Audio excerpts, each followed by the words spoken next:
Did my video just get a fucking JonTron intro? Welcome to episode 2 of Your Classes Suck, the series where I look at classes submitted by viewers like you and either rip them a new butthole or give some constructive criticism. That butthole ripping isn't a joke. Millions have died at my hands. Okay, let's actually look at the classes now. Oh, and by the way, I killed the TTS. It ruined the pacing.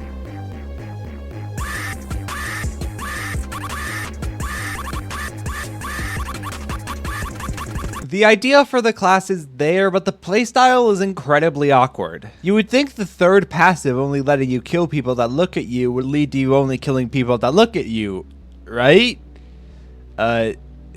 No. Since your rage ends when you kill the person that looked at you, it's better to go target someone else and basically kill everyone but that guy. I can assume this is just bad wording, but you need to be more considerate when designing kits. This is an insanely bad loophole. Muffle and Curiosity are also pretty flawed actives. Silencing your crying would be a nice stealth tool in order to make people look at you, but you can't move while using it for some reason. Curiosity would combo well with Muffle if you can move while using it. It'd just let you sneak up on people and then you'd be able to trigger your rage at a close range. Rage ability 1 and 2 are in conflict with each other. Both abilities overlap with each other, being high damage abilities that end your rage. Ability 1 has better damage, mobility, and cooldown, essentially making ability 2 completely obsolete. Rage ability 3 is pretty passable, but it'd be nice if it could be used outside of rage as a way to gain rage.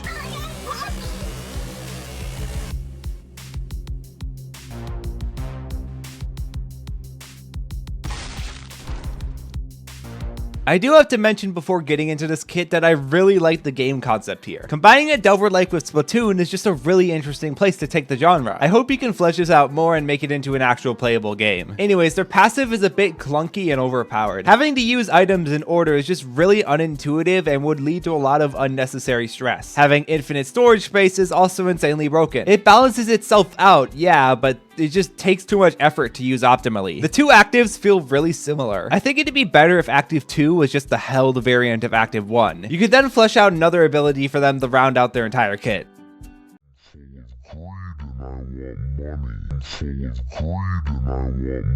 I'm full of greed and I want money. This kit fails to achieve what it's supposed to be doing. It's supposed to teach you how to use items, but like, it makes all the items better, meaning you're adapting to the better version of the item rather than the actual item. That's like trying to get better at a racetrack while taking shortcuts constantly. Also, what's the purpose of louder sounds? You know, volume sliders exist, right? One last thing I should mention is that it says in the extra tab that this character is not meant to be used outside of starting out. This means this character is just completely worthless. Why add a character you won't even play for most of the game because they're shit? That's just wasted effort on your part. Starter characters should be branching off points, but not entirely worthless. Take Shaletsky from Forsaken, for example. They're a generalist sentinel that can sustain himself, allowing newer players to have more leniency and skilled players to be able to recover without relying on the team. All the other sentinels branch off of Shaletsky. Guest Block is a more skill-based alternative to the heal while being able to also support teammates. Chance sacrifices consistency for more potential and range. 2 Time is evil and was more balanced and interesting before their rework. This is a much better way to design starters so that you aren't just wasting effort. I am Minus Elevation. Coming to my station. I am waiting for my devs to get off of probation. Minus Elevation rep in Forsaken? A beast! The main issue with this playstyle is that 2 abilities slow survivors, which means they essentially just have 2 moves that do the same thing. Slowing survivors is also something you should save for big, heavy, readable moves, as even slowness 1 can trip up a survivor and cause them to be really easy to hit, which just isn't fun. Nobody likes having their control of the game taken away. Overall, this kit suffers from a real lack of direction and is just generally super underbaked. It would be a massive benefit to you if you figured out the playstyle first and then design the abilities around that rather than just designing it off the character. You could probably explore Wanderer as a zoner like Killjoy from Die of Death. I feel like that'd be a really fitting playstyle that could be fleshed out further. You could also maybe look into other variants of Wanderer for more inspiration, since there could be a lot to pull from. I need a hand, I am motherfucking Gerson Boom. I'll kill you with my boo. This one is a self-insert for a turn-based RPG inspired by Deltarune, a game that isn't really the best at class design. I'm not saying I hate Deltarune, that'd just be straight up rage bait. Reflect is a terrible support tool for a tank, especially since tanks as an archetype already tend to have taunt abilities which draw aggro onto them. The aggro target takes double damage? Unless you're on a party with a group of mayflies, why would you ever use this? Wait. Enemy AoEs still deal half damage to other members, so it won't even protect party members in sneeze levels of health. You could use Overdone to help out lower max health allies though, right? Well, that requires the party member to be 5 health below max while requiring a shit ton of MP. Then you have Psyllium Sample, a decent recovery skill with a cool gimmick of being usable 3 times and giving minor amounts of health each time, with a 3rd heal granting immunity. Unfortunately, this move takes a shit ton of MP. Maybe this was worded poorly, but it sounds like each heal requires 25 MP for a small amount of health. The other issue is it solves almost too many problems at once. This acts as a group heal, minor heal, and major heal all in one action, which makes it not particularly great at all of these things. It requires you to only manage MP instead of prioritizing different skills depending on the situation. It's a cool idea, but one that kinda outshines the rest of the abilities, especially abilities like min-max swing. Why would you ever use this? What does it have to do with min-maxing?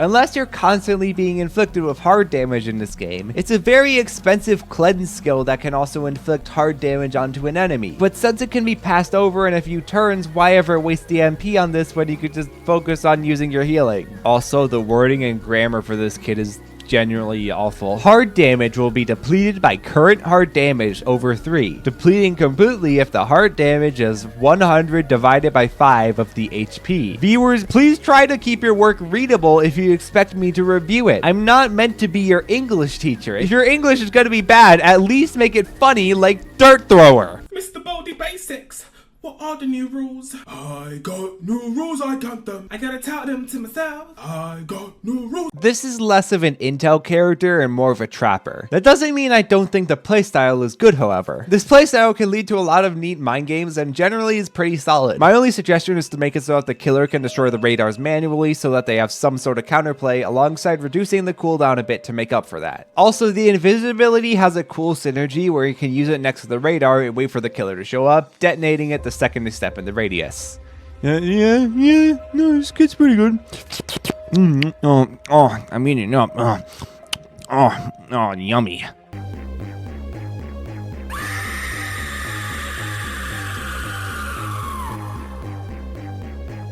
Okay, let me speed through this one. It's really long. Thank God I removed the TTS. This would kill anyone listening to it. First off, the M1 is insanely weak. I get they're meant to be a trapper who's stronger with setup and weak without it, but this is way too far in the weak direction. The worm is also really hard to use effectively due to how it functions. It leaves gaps in the gas, so it's not that good for zoning. Vein Earthquake shouldn't slow down survivors, as that just makes it more annoying to escape from. Instead, you can make it so that it extends and then grapples the survivor still standing in it upon releasing your ability. This would also make it so it's more consistent to use, as staying in the veins for 6 seconds is going to be really inconsistent to pull off. Corellia's whole gimmick seems to be centered on using asthma to slow down players, which is fine as a minor addition to keep up if you're a slow killer. However, since so many of her moves are all about slowness, it's never going to be fun to engage with because you can't even juke. Compare that to Artful, who can contain you and has the music box to hinder speed. He's made significantly more fair due to the fact he has counterplay since his traps are predictable and have slow setup time. Sinful Seeds do not sound like fun obstacles to counteract. They take up a lot of space, shoot at odd angles, but have a big obvious opening right in the middle like the worm. The playstyle listed is Snowballer. This is just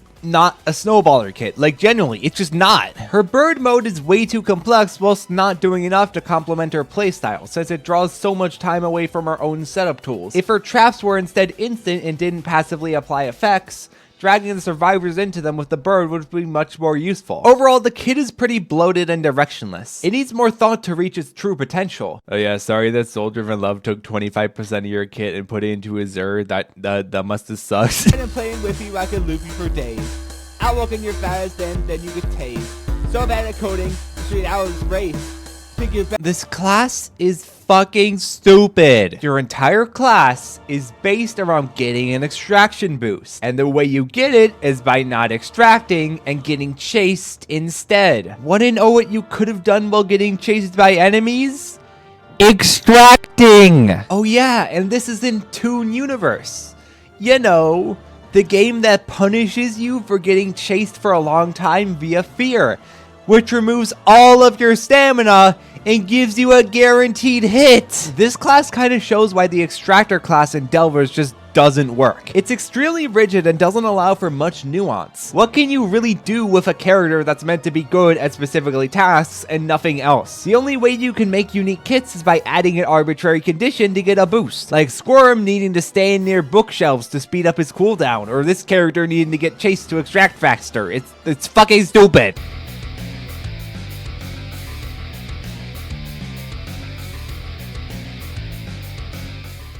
He can go through small gaps. Ability, go my little shit. He rips a part of himself to create an ink thrower. Ink thrower. It throws ink to blind you. Go my sunshine. He rips a part of himself to create a flocker. Flocker. It leaps at people. Kick it when it's leaping at you. I'm neutral about you, so I'm letting you go. He rips a part of himself to create a latoot. Latoot. It screams, which creates a lot of noise, alerting the stronger killer to know where survivor is. Oh my god, this is amazing. This is so fucking stupid. It's the second coming of Dirt Thrower. I love this.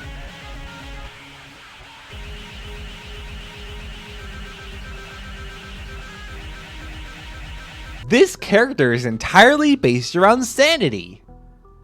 What the fuck does sanity do? This is the second time someone has made a kit based around a mechanic that is not commonplace and is not explained.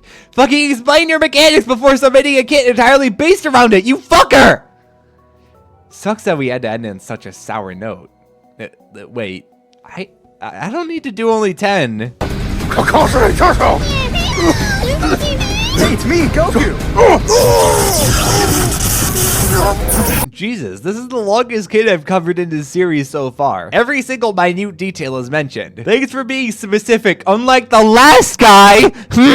My main issue here is the fact this is a support class that encourages you to stay away from the players you're supporting. You always have to be on machines to get your special resource. But when doing that, you won't be able to use 2/3 of your buffs since you can't know when the right time to use them is. Generally, I think the biggest issue of this kit is the fact it tries to have a supporting playstyle while fundamentally having the goal of doing tasks, aka the survivalist job. The kit's concept is there, and honestly is pretty solid in execution. It's just a bit misguided since it's trying to be two things at once.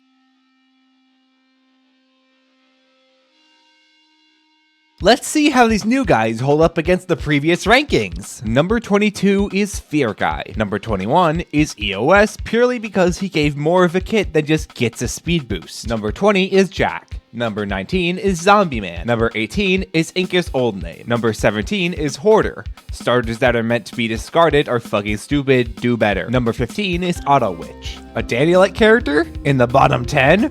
Who would have guessed? Number 14 is Battery Guy. Number 13 is Engineer Guy. Number 12 is Slineryo. Number 11 is Shy Guy. Number 10 is Corvelia. Number 9 is Flake. I moved this guy down a few ranks because I realized he was a little worse than I thought. Number 8 is Fazbear Employee. Number 7 is Afina. I do want to see this game concept get actually made because it sounds pretty cool. Good luck. Number 6 is Scripty. Number 5 is Render. Number 4 is Carmela. Number 3 is Rotten Rube. Number 2 is Battery Guy. Wait, didn't I rank this already? Oh, this is the new reworked version of Battery Guy. Let me just like...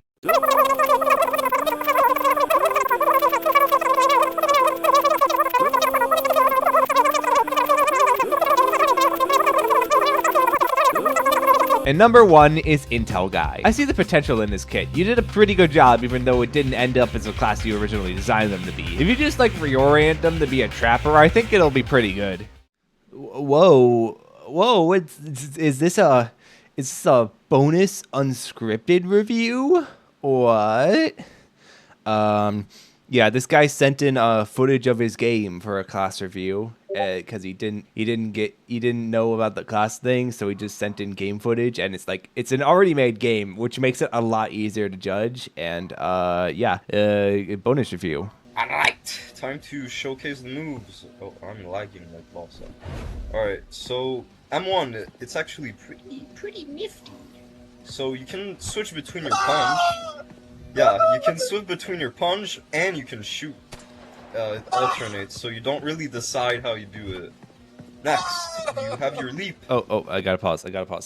Basically, the M1 is cool and flexible because it's from what I know, this is a Juggernaut ASIM, which means having versatility in your kits is just something you gotta kind of do with Juggernaut ASIMs, since like you're supposed to be murdering the killer, and being able to do things at both close range and far range, I think that's cool. That's cool and epic. Just do this to like move around, but it does have the cork that you can steer it if you're moving forwards or backwards. Yeah, the lunge is good because it lets you the lunge lets you switch up between the short range and long range pretty easily, and yeah, I think it's cool and it fits the M1. And lastly, it's called an iron sight. If you get out here, auto aimbot, and you do more damage the further you are away. So here's SND. Please put this in the video. I am begging you. No one knows what our game is. Okay, yeah, this is the ability I have the most issues with. I took the most notes on. So first off, the auto aim is unavoidable damage, which just objectively is not fun to go against. You are not having fun if you're playing the killer and you're getting hit and you're not able to avoid it. Also, it encourages you to get super far away, which just goes against the whole play style of like being able to switch up from close range to medium range using the lunge and like that whole combo. This just goes completely against that. Yeah. That's about all the notes I got. What for suggestions? Maybe you could do a toggle between the M1s, but like I don't. It's not inherently an issue, but like I don't know. It could be cool. You might maybe try it out and see if it works. It also could be neat if there were more dynamics between switching, but it kind of already does that with the lunge being the zombie thing and the auto aim being the soldier thing. But like. I don't know. It could just really my main issue is just like the auto aim ability. It's just kind of really meh. It just goes against the play style. Yeah, that's about all I got. That's it for the video. Yay.